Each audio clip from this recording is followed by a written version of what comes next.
રંગોત્સવ ધૂળેટીના પર્વની સમગ્ર કોહિલવાડ પંથકમાં અનેરા ઉમંગ ઉલ્લાસ સાથે ભવ્ય ઉજવણી કરાઈ હતી।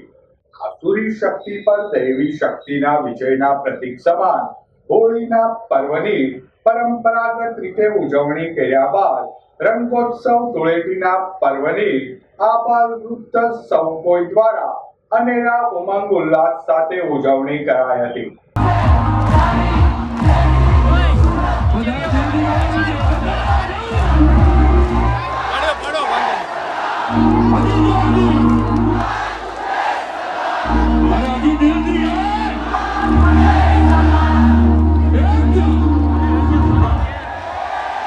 ધૂળેટીના પર્વે સવારથી જ નાના બાળકોથી લઈ મોટેરા સુધીના સૌ કોઈએ પરિવારજનો અને મિત્રો સાથે મળી રંગે રમવાની મજા માણી હતી। ભાવનગરમાં જન વિકાસ પરિષદ અને એસવાય ઇવેન્ટ દ્વારા રૂપાણી સર્કલ ખાતે પ્રથમ વખત નગર ધૂળેટી મહોત્સવ યોજાયો હતો।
તહેવારો ઉજવવાની પરંપરાને જાળવી રાખવા તથા સામાજિક એકતા ભાઈચારો વધારવા માટે યોજાયેલ નગર ધૂળેટી મહોત્સવમાં યુવાનો બહોળી સંખ્યામાં ઉપસ્થિત રહ્યા હતા।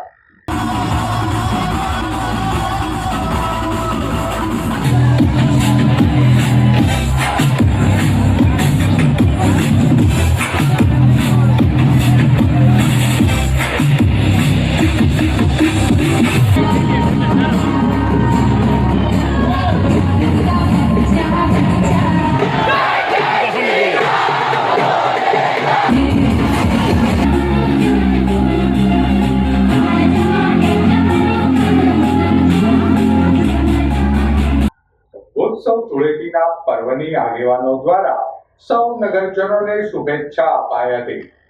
આપણો ભારત દેશ વિવિધતામાં એકતા સૌને સાથે લઈને અને સૌ ધાર્મિક તહેવારો છે એ ખૂબ આપણે ધામધૂમથી ઉજવી રહ્યા છીએ। તો સૌપ્રથમ હું હોળી ધૂળેટીની સારા ભારતવાસીઓને ખૂબ ખૂબ હું હૃદયની શુભેચ્છાઓ પાઠવું છું। હોળી ધૂળેટીના તહેવારો એટલે ખુશી અને આનંદના તહેવારો। રંગથી લાલ ગુલાબી કેસરી રંગથી જે લોકો રમી રહ્યા છે અને એના જીવનમાં પણ અનેક સુખ અને આનંદના રંગો પણ પૂરાય એવી હું સૌને ખૂબ ખૂબ શુભેચ્છાઓ પાઠવું છું। આજે અહીંયા ઓર્ગેનાઇઝ દ્વારા આમંત્રણ હતું અને આપણા ભાવનગરની અંદર જ્યાં ખુશીનો એક પોઈન્ટ છે ત્યાં પોઈન્ટની અંદર આજે મારે આવવાનું છે। ઘણા બધા યુવાનો આજે રંગબેરંગીથી પોતાની ખુશી વ્યક્ત કરી રહ્યા છે। આ ખુશીમાં હું ભાગીદારી થવા આવી છું।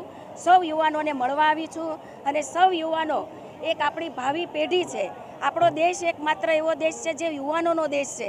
ત્યારે યુવાનોને પણ હું સંદેશો કહેવા માગું છું કે તમારા જીવનની અંદર ખૂબ ખુશી આવે, ખૂબ આનંદ આવે અને આપણા ધર્મના રક્ષણ માટે આપણા અનેક તહેવારો ભારતમાં વિવિધતામાં એકતા છે ત્યારે આપણે સૌ સાથે રહી અને ધામધૂમથી આ તહેવારો ઉજવીએ।